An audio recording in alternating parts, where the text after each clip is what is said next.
কাফনের কাপড় হাতে রেডি রাখো, ডাক আসবে আবার ময়দানে নামতে হবে, জুলুম চলবে, জালেমের বিরুদ্ধে আন্দোলন আবার করতে হবে। আলেমদের সাথে যারা বেয়াদবি করবে, আমি ঢাকায় বলেছি, তাদের লিস্টি দাও। কোথাও ওয়াজ বন্ধ করতে চাইলে তাদের লিস্টি দাও, ওরা কি বলতে চায় রেকর্ড করো, আবার ওর বিরুদ্ধে আন্দোলন হবে ময়দানে। আলেমের বিরুদ্ধে, আলেমের সাথে বেয়াদবি যে করবে তার কোনো ছাড় নাই। কারণ এই দুনিয়ার সব থেকে পিওর মানুষ উলামায়ে কেরাম, এদের মতো পিওর আর কেউ নাই। একটু আমাকে বলেন তো, সরকারি চাকরি যারা করে বা বেসরকারি, ডিউটি কয় ঘন্টা? কয় ঘন্টা? কথা বলেন। 8 ঘন্টা। বেতন কত? নিম্নে কত? 20,000। টেবিলের তলে আরো তো কত মুক্তা টুকতা পাওয়া যায়। হ্যাঁ, আর ইমাম সাহেব ইমামতি করে, তার ডিউটি কয় ঘন্টা বলেন? বেতন কত? 6,000। 7 মাস বাকি। সভাপতি দেয় কত? কয় মাসে 100, তাও 13 মাস বাকি। সেক্রেটারি দেয় কত? 50। কারণ কি? কয় শিয়ালের হাতে মুরগি। শিয়ালের হাতে মুরগি দিয়ে কয় 3 দিন আমানত। শিয়াল পণ্ডিতকে দোয়া চাই, মাফ চাই, একদিনও না, জিন্দা কেন, মরাও দেওয়া সম্ভব না। শিয়ালের হাতে মুরগি দিলে যা হয়, সুদখোর বেনামাজির হাতে ধর্মের চাবি দিলে তাই হয়। যেই তালে ঠিক বললেন, মনে হয় জিবরাইল দিছে।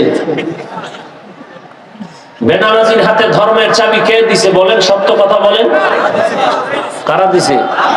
হ্যাঁ, ভোটের আগে ইসলাম চাই, ভোটের রাত্রে টাকা খাইয়া সকালবেলা কেবলা ঘুরে গেছে।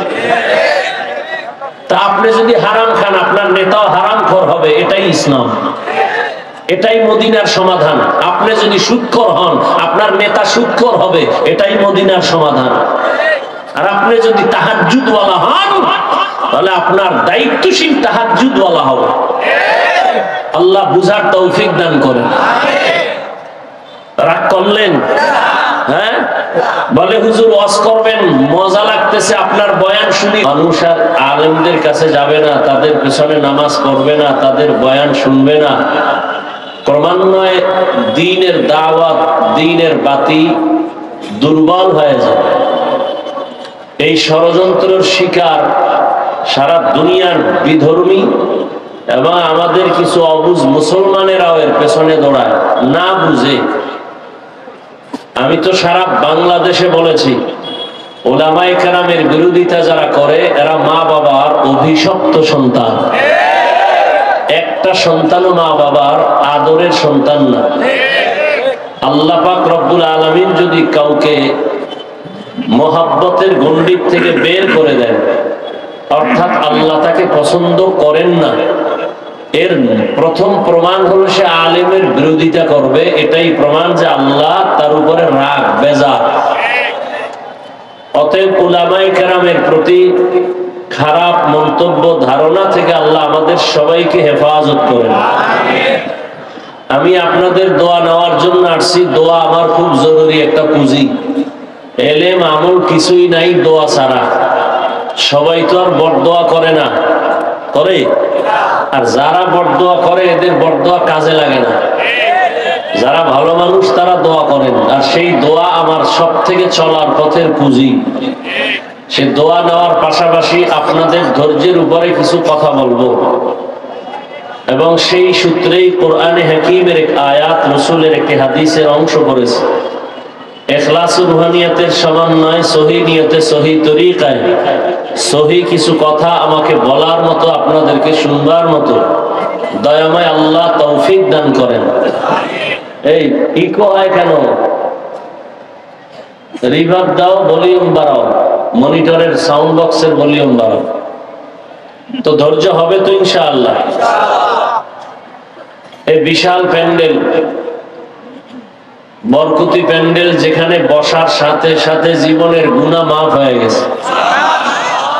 নবীজি বলেন, যারা ঘর থেকে বের হয়ে যায় দ্বীনি মজলিসে, উলামায়ে কেরামের সাক্ষাতে, তাদের সাথে আল্লাহ পাক প্রত্যেকের সাথে আলাদা আলাদা 70,000 রহমতের ফেরেশতাকে কাফেলা বানায় দেন। এই বরকতি মজলিসটা বড় দামি। দুনিয়াতে এরকম বরকতের আর কোন মজলিস নাই উলামায়ে কেরামের মজলিস, দ্বীনি আলোচনার মজলিস বড় দামি। এই মজলিসে আল্লাহ পাক আমাদের কবুল করেছেন, এটা বড় নিয়ামত। আমরা মা বাবার জন্য দোয়া করে যেন যেতে পারি, সে নিয়ত করে বসি, আল্লাহ তৌফিক দান করেন। কারণ এটা এমন একটা ময়দান যে বড় বড় দামি মানুষ যারা জীবনে চেয়ার ছাড়া বসে না, বিছানার চাদর ছাড়া বসে না, এই মানুষগুলো আজকে মাটির উপরে বসে আছে। কে বড়, কে ছোট, কে আলেম, কে মূর্খ, কে ধনী, কে গরিব, কোনো ভেদাভেদ নেই।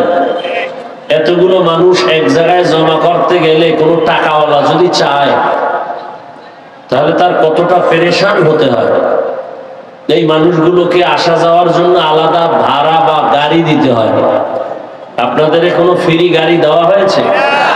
হ্যাঁ, রাজনৈতিক প্রোগ্রাম হইলে দলের টাকা আছে, তারা টাকা দিয়ে লোক জমায় মানুষকে দেখানোর জন্য যে আমাদের অনেক লোক। কথা ঠিক না?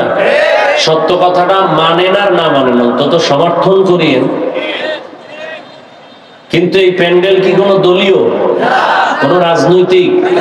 আর আমিও কোন দলের দালাল না।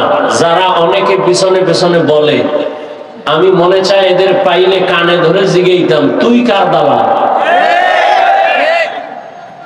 তোর দাড়ি নাই, টুপি নাই, নামাজ নাই, আলেমের বিরুদ্ধে নামছো, তোর কপালে কার অভিশাপ লাগছে? দিঘা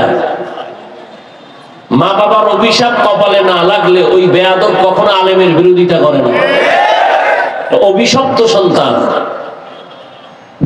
তাহলে এটা কোনো দলীয় প্রোগ্রাম? কথা বলেন না কেন? পেছনের ব্যানারে কোনো দলের নাম আছে? নাই। এরপরে এখানে আসার পরে ওই টাকাওয়ালা সাহেব আগে ঘোষণা দিতে হইতো, আসলে 5,000 টাকা দিব বা 2,000 টাকা দিব। 500 দিলেও কিছু গাঞ্জা করে আসবো, 500 টাকা অনেক দাম। কি তাহলে এই লোকগুলো আসতো ঠিক, কিন্তু কতটা পেরেশানি! এক, ফ্রি গাড়ি। দ্বিতীয়, এই জান্নাতি মানুষ আসতো না, সব সমাজের গাঞ্জা খোরেরা, বেনামাজিরা আসতো। কথা ঠিক না? নাম্বার 3, বসার জন্য ভিআইপি ব্যবস্থা লাগতো না। এই বিছানায় বসতো কেউ? কিয়ামতের আগেও কেউ বসবে না। এই মজলিস বাদ দেন, কোন বিয়ার অনুষ্ঠানে এই বিছানা দিলে কেউ বসবে? অথচ এখানে বসার পরে কারো অন্তরে কোনো কষ্ট আছে? কোনো কষ্ট নেই। 4, 5 নাম্বার, এই মানুষগুলোকে নিয়ন্ত্রণ করার জন্য কত প্রশাসনের ভাইগো লাগতো। এখানে কোনো গাড়ি ভাড়া দেওয়া হয় না, নাস্তা নাই। নাস্তা আছে নাকি? আর এখানে এই 2-3 ঘন্টা বসায় রাখলে দলীয় হোক, নেতা দাওয়াত দিয়ে কোনো টাকাওয়ালা তো নাস্তা দিতে হতো না। নাস্তা না পাইলে তো চেয়ারের বাড়ি, মহব্বত জাগায় প্রমাণ। কথা ঠিক না? এখানে নাস্তা নাই, খানার চিন্তা নাই, বসার ব্যবস্থাও নাই, নিয়ন্ত্রণের জন্য কোনো প্রশাসনের উল্লেখযোগ্য কেউ নাই, তাদের কোনো কাজও নাই। দাঁড়ায় দাঁড়ায় দেখতেছে হুজুরেরা কি করে, যদি 2-1 থাকেও। কথা বুঝেন নাই? কারণ আমাদের নিরাপত্তা হেফাজতের মালিক কে? আল্লাহ। আরে আপনারা পুলিশ আর্মি র্যাব কি করবেন? পারছেন কিছু করতে? শেখ হাসিনা গেল যে, তো কি করতে পারবেন? মাওলায় যাকে হেফাজত করবে কেউ পারবে না। কথা বলেন না কেন? ওমরের মতো বান্দা, অর্ধজাহানের খলিফা, রোম সম্রাট বলে, এর নামে এত দুনিয়া কাঁপে কেন? দেখো তো তার গার্ড কত। গোয়েন্দা বিভাগের লোক বলে একা একা চলে, কোনো গার্ড নেই। এর তো মেরে ফেলা খুব সহজ। কথা মারো, তরবারি নিয়ে পাঠাই দিছে, একা পাইলেই কল্লা ফেলে দাও। খবর পাইছে বিশাল এক ময়দানে, পাহাড়ের পাশে ওমর হাতের বালিশ বানায় ঘুমায়। এইবার তরবারিওয়ালা খুব সুযোগ পাইছে, এই সুযোগ হাতছাড়া করা যায় না। খাম থেকে তরবারিটা বের করে রওনা, ওই মাঠের কোনায় যাবে। ওমর শুয়ে আছে, 1 কদম 2 কদম গিয়া সামনে ভয়, আবার দাঁড়ায়, আবার হাঁটে, আবার দাঁড়ায়। কিছু দূর গিয়া খুব কাছে গিয়ে দেখে ওমর একা ঘুমায় না, জঙ্গলের একটা বাঘ ওমরকে পাহারা দিতেছে। দেখে ভয়ে তরবারি বইরে গেছে, ওমরের ঘুম ভেঙে গেছে। তাকায় বলে, কি ভয় পায় না? দিগাও, কি সমস্যা কি? সব খুইলা বলছে। এবার বলে, তুমি কি চাও? আমি কালেমা পড়তে চাই। যারা দিয়া ভূত সারাবে, তারে যদি ভূতে পায় কি হয়? এর নাম কপাল। যেই রসুলকে এক নজর দেখলে জাহান্নাম হারাম, যে নবীজির চেহারা মোবারক একবার দেখলে পেটের ক্ষুধা থাকে না, সেই নবী কত বরকতের নবী। আর সেই নবীকে 13 বছর কাছে বসে দেখলো, বয়ান শুনলো, কালেমা পড়ে নাই। এইরকম নিকৃষ্ট পৃথিবীর বেঈমানের নাম জানেন আপনি? এর নাম কপাল। আর 27 বছরের যুবক নবীকে জবাই করতে রওনা তরবারি নিয়ে, নবীকে দেখা মাত্র তরবারি ফালায় বলেন, ইয়া রাসূলুল্লাহ, আমার কল্লা কেটে দেন, তবে কালেমার রশি আগে লাগায় দেন। কয় বছরের যুবক? 27 বছরের যুবক। এর নাম কপাল। তো এই সমস্ত প্যান্ডেলে আসতেও কপাল লাগে, বসতেও কপাল লাগে, মা বাবার জন্য দোয়া করে বিদায় হতেও কপাল লাগে। অনেকে আসছে কিন্তু কপাল খারাপে প্যান্ডেলে ঢুকতে পারে নাই। এরা কোথায়? মহিলা প্যান্ডেল তাওয়াফ করে, অথবা কেউ দোকানে আড্ডায় কবিরা গুনাহ করে, আর কোনো কাম করে না, তাজা তাজা কবিরা গুনাহ করে। কি আমি বানায় বলতেছি? আবার একদল প্যান্ডেলে বসছে ঠিক, তবে এদের মধ্যে অনেক আল্লাহর বান্দা আছে, এদের কপালটাও বেশি সুবিধা না। কেন? এরা কলবের দরজাটা বন্ধ করে রাখছে, গজবের মোবাইলটা সামনে রেখে। এদের একটার কপালও ভালো নেই। যারা মোবাইল হাতে নিছে, আমি একটু আগে রুমে বসে বলছি, যদি বরদোয়া করা হালাল হইতো তা আমি হাত তুইলা তাহাজ্জুদে বরদোয়া করতাম। এই মোবাইলে যারা ছবি তোলার জন্য পাগল, সরকারের কোনো প্রয়োজন ছাড়া, মদিনার অর্ডার ছাড়া, ভিন্ন কোনো কারণে ছবি তোলা হাজার কোটি বার হারাম, কবিরা গুনাহ। বসছেন বেহেশতের বাগানে, করতেছেন কবিরা গুনাহ। কপালটা এত খারাপ কেন? 24টা ঘন্টা মোবাইল নিয়ে মরেন, সারাটা রাত দরওয়াজা জানালা বন্ধ করে মোবাইলে কবিরা গুনাহ দেখেন। স্ত্রীর হকের চিন্তা করেন না, সন্তানের হক আদায়ের চিন্তা করেন না, সারা রাত মোবাইল চালায় সারা রাত কবিরা গুনাহ করেন, নামাজের খবর নাই। আল্লাহ কানে ধরে বেহেশতের বাগানে নিয়ে আসছে, এই বেহেশতের বাগানে এইসব মোবাইলটা দেখান লাগে যে আমি মোবাইলওয়ালা। আপনার কপাল এত খারাপ কেন? অনেক চালাক মানুষ বসে আছে এটার জবাব দেওয়ার জন্য। তুমি যেই জবাব দিবা, তোমার থেকে 1% চালাক আমি। তোমার জবাবের পাল্টা জবাব আমি রেডি রাখছি। তুমি কি জবাব দিবা বেশি থেকে বেশি?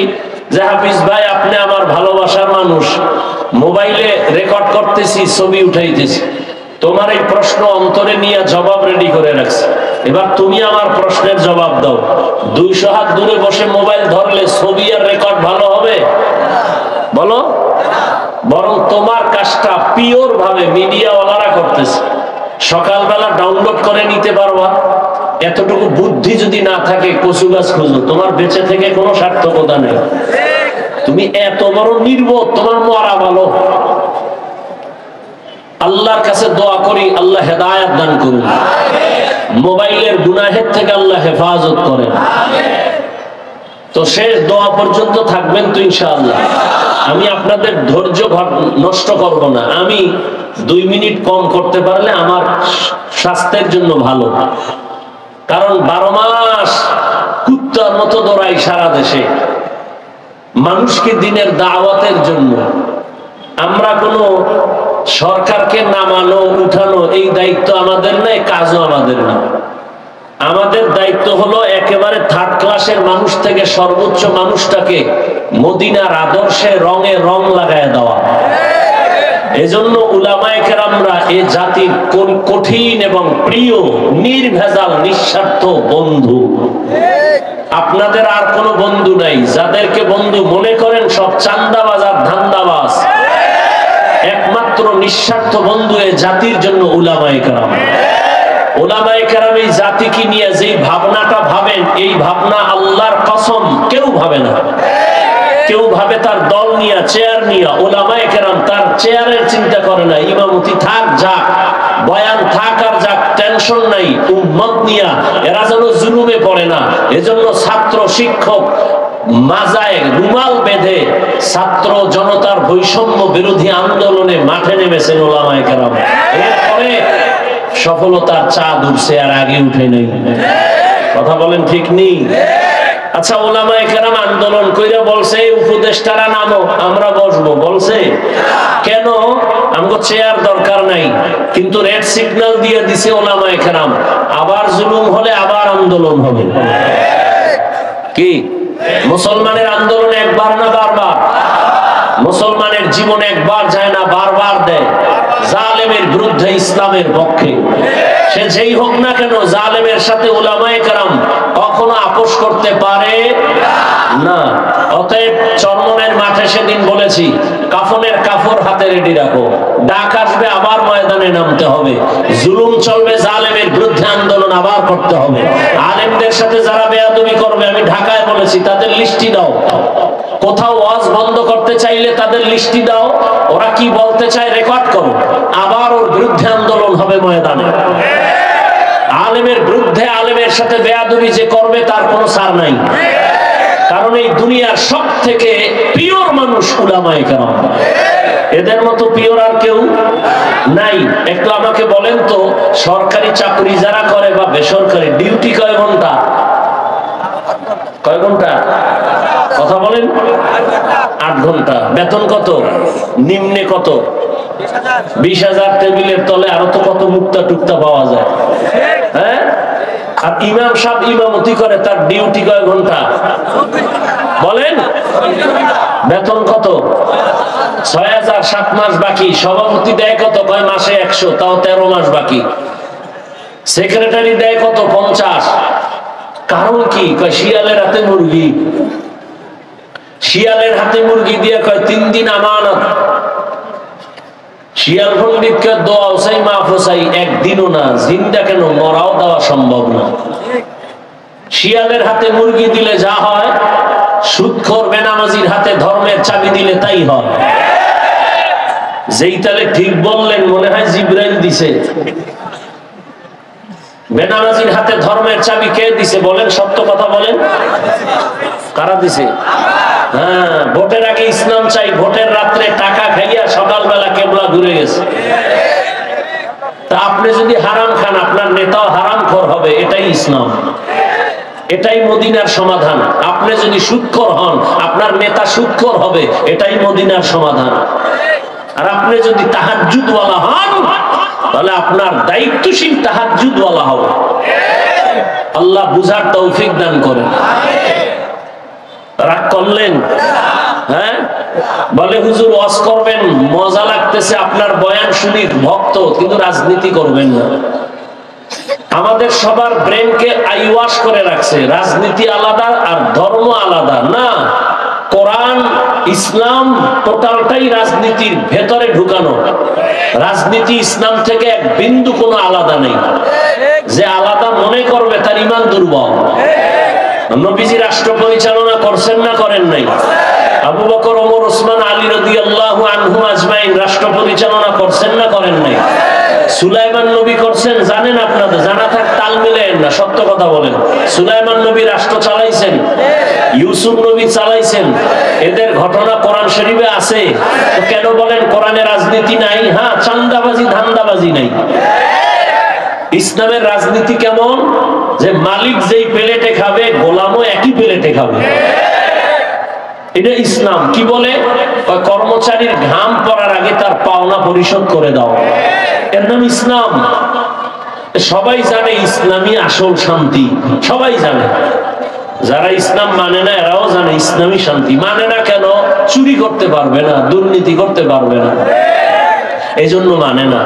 আল্লাহ গোটা দেশ জাতি জুলুম থেকে হেফাজত করে। তা আমি আপনাদের ধৈর্যের উপরে আলোচনা করব। আমি অনেক বয়ানে বলি, আজকেও বলি, 1 মিনিট একটা পয়েন্ট। কোন বক্তা তার ইলম আর আমলের বাহাদুরি দিয়ে বয়ান করতে পারে না। বয়ান হয় শ্রোতাদের অন্তরের মহব্বত আর আকর্ষণের উপর। জানি না আপনাদের অন্তরের কি হালাত, ওই অনুযায়ী আল্লাহ আমাকে কথা বলাবেন। নিয়ত করে বসলাম, আয়াত একটা পড়লাম, তরজমাটা বলে নেই, এরপর কিছু ব্যাখ্যা। উঠা বসা করলেই আমিও উঠে যাব, মোনাজাতটা দিয়ে দিব, খালাস। আর যদি আপনারা বসেন আমার কষ্ট হলে আমি আপনাদের কথা শোনাবো, যদি আল্লাহ তৌফিক দান করেন। ওয়া আম্মা মান খাফা মাকাম রাব্বিহি ওয়া নাহান নাফসা আনিল হাওয়া ফাইন্নাল জান্নাতা হিয়াল মাওয়া। আল্লাহ বলেন, আমার আদালতে দাঁড়াইয়া হিসাব দেওয়ার ভয় যারা নিজেকে গুনাহ থেকে বাঁচাবে, আল্লাহ বলেন আমি তাকে বিনা হিসাবে জান্নাত দান করব। আমার কথা আপনারা বুঝেন, এরা বুঝে নাই তো সুবহানাল্লাহ এক সাইড থেকে কেন? আর বলবো বা কিভাবে? সারাদিন টানে বিড়ি, গালি, গীবত, এই মানুষগুলোর জবানে সুবহানাল্লাহ আসতে তো অনেক সময়ের ব্যাপার। আল্লাহ হেদায়েত দান করুন।